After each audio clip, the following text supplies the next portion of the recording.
Swedish model जो film और मूर्तिकला पढ़कर फेटिश रैप को विद्रोही क्वीन बन गई। यही है टॉमी जेनेसिस, वो जिसने कैल्विन क्लाइन के साथ कैटवॉक किया, चार्ली XCX से लेकर लाना डेल रे तक से गाना गाया और तब उसे मिली एक विवादित ट्रैक ट्रू ब्लू जिसने धर्मों को झकझोर दिया। जानिए कैसे एक क्लाउड चेसिंग वीडियो ने दो धर्मों का क्रॉस और हिंदू देवी की कला को अस्त व्यस्त कर दिया। क्या ये सिर्फ प्रोवोकेशन है या एक गहरा बयान? जेनेसिस यास्मीन मोहनराज प्रसिद्ध कनाडाई रैपर और मॉडल है जो मुख्य रूप से कनाडा सॉन्ग में रैपर के रूप में जानी जाती है। उनका स्टेज नाम टॉमी जेनेसिस है। वो वर्तमान 2025 में काफी चर्चा में है क्योंकि उनके नए म्यूजिक वीडियो ट्रू ब्लू में ईसाई और हिंदू धर्म मान्यताओं को ठेस पहुंचा है। इस गाने में उन्हें देवी काली की वेशभूषा में दिखाया गया जो विवाद का कारण बना हुआ है। टॉमी जेनेसिस की उम्र वर्तमान 2025 में 35 वर्ष है।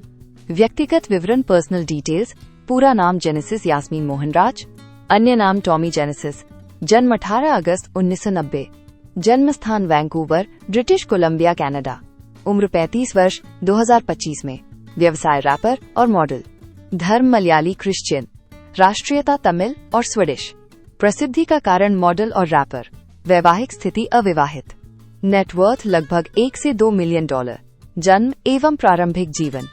टॉमी जेनेसिस का जन्म 18 अगस्त 1990 को वैंकूवर, ब्रिटिश कोलंबिया, कनाडा में हुआ और उनकी उम्र वर्तमान 2025 में 35 वर्ष है। उनका पालन पोषण वैंकूवर, ब्रिटिश कोलंबिया, कनाडा में हुआ। उनके पिताजी मोहनराज तमिल मलयाली क्रिश्चियन थे, बाद में वो कनाडा चले गए, इसलिए टॉमी जेनेसिस का जन्म कनाडा में हुआ। उनके पिताजी तमिल मूल के हैं था, उनकी मां स्वीडिश मूल की है। टॉमी का पालन पोषण दोनों तरीके से हुआ। शिक्षा। टॉमी जेनेसिस की शुरुआती शिक्षा की जानकारी हमें नहीं है। उनकी ग्रेजुएशन की शिक्षा Emily Carr university of art and design से हुई। फिर उन्होंने फिल्म और मूर्ति कला का अध्ययन भी किया। परिवार। टॉमी जेनेसिस का जन्म तमिल और स्वीडिश परिवार में हुआ था। उनके परिवार में उनके माता पिता रहते हैं। टॉमी जेनेसिस के पिता का नाम मोहन राज, वो तमिल मलयाली क्रिश्चियन तथा मां के नाम की जानकारी हमें नहीं है। जेनेसिस वर्तमान समय में अविवाहित हैं। उन्होंने अभी तक अपने बॉयफ्रेंड का नाम सार्वजनिक नहीं किया है। जैसे ही जानकारी मिलती है हम आपको अपडेट करने की कोशिश करेंगे। वो अपने परिवार के साथ कनाडा में रहती है। करियर। टॉमी जेनेसिस प्रसिद्ध कनाडा रैपर और मॉडल है। उन्होंने अपने करियर की शुरुआत साल 2010 में संगीत बनाने से शुरू की थी और साल 2013 में G3 NESIS नाम का एक प्रोजेक्ट में रेप के लिए रिकॉर्ड करना शुरू किया। बाद में उन्होंने और फुल रिकॉर्ड के साथ अपना पहला mix tape world vision release किया। उनका पहला स्टूडियो एल्बम टॉमी जेनेसिस 2018 में रिलीज हुआ था, जिसमें उन्होंने विभिन्न अंतर्राष्ट्रीय कलाकारों के साथ काम किया और दूसरा एल्बम सॉन्ग गोल्डीलॉक्स 1 सितंबर 2021 में रिलीज हुआ था।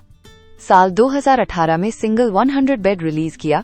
इस ट्रैक के जरिए उन्होंने दूसरी बार म्यूजिक प्रोड्यूसर चार्ली के साथ काम किया था। वो एक रैपर के साथ साथ मॉडलिंग भी करती है। कैल्विन क्लाइन ने उन्हें उन संगीत कलाकारों के साथ साथ 2016 अभियान के लिए रखा। उन्होंने मर्सिडीज बेंज फैशन वीक अंतर्राष्ट्रीय फैशन सप्ताह सीरीज में MIA के साथ भी काम किया। टॉमी जेनेसिस की वीडियो कामुकता वाली होती है। वर्तमान 2025 हाल में आए उनके वीडियो ट्रू ब्लू से काफी लोग का गुस्सा भड़का है क्योंकि इसमें उन्होंने हिंदू देवी देवताओं को ठेस पहुंचाया। इस गाने में उन्हें देवी काली की वेशभूषा में दिखाया गया जो विवाद का कारण बना हुआ है।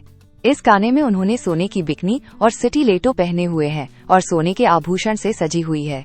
ट्रू ब्लू में रैपर क्रूज चाटते और हाथ जोड़कर नमस्ते करते हुए भी दिखाई गया है। इस छवि को हिंदू और इसी दोनों धर्म का अनादर करने के लिए आलोचना का सामना करना पड़ा। हाल ही में भारतीय रैपर और गीतकार रफ्तार में इस सॉन्ग की काफी आलोचना की है। उन्होंने अपने इंस्टाग्राम स्टोरी पर लिखा है कि ये मेरे धर्म का मजाक है, ऐसा नहीं होना चाहिए। नेटवर्थ। टॉमी जेनेसिस की कुल संपत्ति लगभग 1 से 2 मिलियन डॉलर है। उनकी कमाई का साधन मॉडलिंग और वीडियो सॉन्ग है। उन्होंने अपने म्यूजिक करियर की शुरुआत साल 2018 में की थी। इसके अलावा वो अपने सोशल मीडिया अकाउंट से भी कमा लेती हैं। किसी भी व्यक्ति की संपत्ति समय के हिसाब से कम ज्यादा होती रहती है, इसलिए सटीक जानकारी लगाना मुश्किल होता है। रोचक जानकारियां। टॉमी जेनेसिस का असली नाम मार्टा सोमरेक है, जो 18 अगस्त 1990 में कनाडा के वैंकूवर में पैदा हुई थी। उन्होंने अपने संगीत के माध्यम से विशेष पहचान प्राप्त की है। उनके गानों में उनकी विशिष्ट शैली और वाच्य शब्दों की उपयोगिता के लिए जाना जाता है। वे अपने लाइव प्रदर्शनों के लिए भी प्रसिद्ध हैं और संगीत उत्सवों में अक्सर शामिल होती हैं। उनकी संगीत की शैली को उनके साहित्यिक प्रेरणाओं से प्रेरित किया गया है, जिसमें उन्होंने समाजी और राजनीतिक विवादों को भी स्पष्ट किया है। टॉमी जेनेसिस का ट्रेंड सेटिंग स्टाइल और विचारशीलता संगीतीय और समाजशास्त्रीय विश्लेषण में उच्च स्थान पर रखता है। उनके व्यक्तिगत फैशन अभिव्यक्ति ने उन्हें संगीत इंडस्ट्री के बाहर भी मान्यता प्राप्त कराई है। वे अपने समाजी योगदान के लिए भी प्रसिद्ध हैं, जहां उन्होंने मानवाधिकारों और समाजी न्याय के मुद्दों पर ध्यान दिया है। उन्होंने अपने कैरियर में कई सम्मान और पुरस्कार जीते हैं जो उनके योगदान की मान्यता करते हैं। टॉमी जेनेसिस आगामी वर्षों में अपने शैली और संगीतीय उत्पादन में और अधिक विकास और सफलता प्राप्त करने की दिशा में काम कर रही हैं। और अधिक जानकारी के लिए आप हमारी वेबसाइट www.studybymind.com पर विजिट करें। और भी अधिक अपडेट के लिए आप हमारे YouTube और Instagram चैनल पर बने रहें।